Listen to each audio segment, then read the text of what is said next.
Assalamualaikum warahmatullahi wabarakatuh. Perkenalkan, nama saya Neneng Delia Herunisa, NIM 1914200092 dari kelas PBSC semester 4. Baik, di sini saya akan menjelaskan tentang 4 hal, yaitu yang pertama, menjelaskan atau menceritakan sebuah situasi penyimpangan yang terjadi pada sebuah bank dan lembaga keuangan syariah. Yang kedua yaitu menjelaskan resiko apa saja yang timbul pada kondisi tersebut. Serta yang ketiga yaitu bagaimana penyelesaian yang harus ditempuh oleh pihak bank.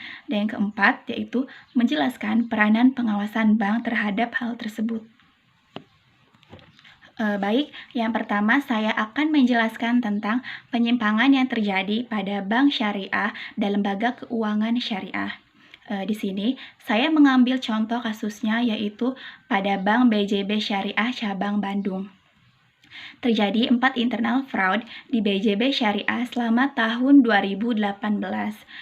PT Bank Jawa Barat dan Banten atau disingkat dengan BJB Syariah Cabang Bandung masih terlilit kasus dugaan kredit fiktif yang merugikan perseroan senilai 548 miliar rupiah. Pada saat memberikan kredit kepada debitur PT Hastuka Sarana Karya, Bank BJB Syariah tidak mentaati prosedur yang ada. Dan dalam penyaluran kredit senilai 548 miliar tersebut diketahui dilakukan tanpa adanya agunan. Seharusnya kredit tanpa agunan disalurkan hanya berkisaran 200 hingga 300 juta saja. Hingga dilaporkan bahwa di dalamnya terjadi tindakan korupsi yang melibatkan Direktur Utama BJB Syariah Cabang Bandung, yaitu Yosi Gusman.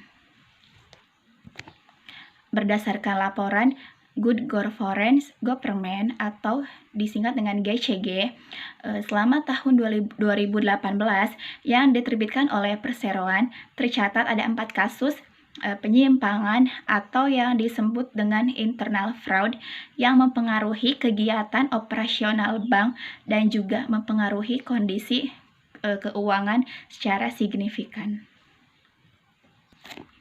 Yang kedua yaitu menjelaskan tentang resiko apa saja yang timbul pada kondisi tersebut. Nah, resiko atau dampak yang ditimbulkan dari penyimpangan pada BJB Syariah tersebut serta kerugian yang dialami oleh bank akibat internal fraud ini yaitu masing-masing senilai dari 200 juta rupiah. Dalam keseluruhan kasus internal fraud ini melibatkan pegawai tetap perusahaan tersebut. Selain adanya internal fraud, pada tahun 2018 juga, Bank BJB Syariah mengalami kondisi pelampauan batas maksimum penyaluran dana atau yang disingkat dengan BMPD. Yang ketiga yaitu bagaimana penyelesaian yang harus ditempuh oleh pihak bank. Pada saat itu, perseroan melaporkan action plan perbaikan GCG sesuai peraturan Bank Indonesia nomor 13/5/PBI/2011 tentang batas maksimum penyaluran dana dan Bank Pembiayaan Rakyat Syariah.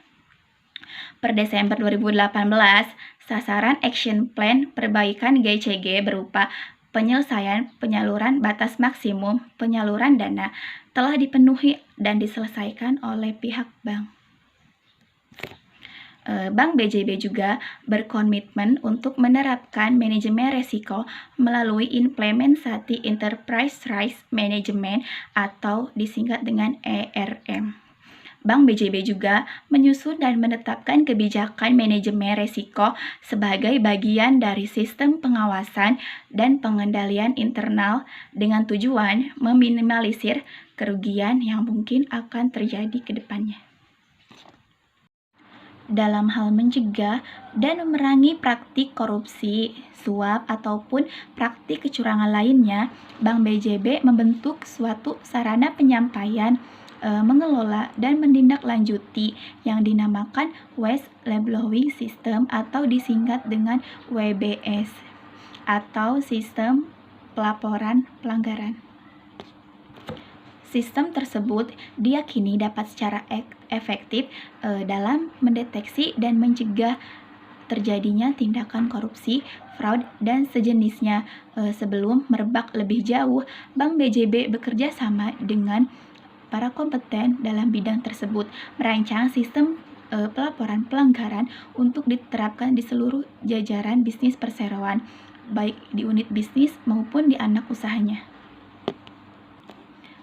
Pelaporan pelanggaran atau whistleblowing adalah ungkapan tindakan pelanggaran atau perbuatan yang melawan hukum atau korupsi atau perbuatan lain yang dapat merugikan perusahaan maupun pemangku kepentingan yang disampaikan oleh personil atau badan hukum dari lingkungan internal maupun eksternal perseroan internal Bank BJB.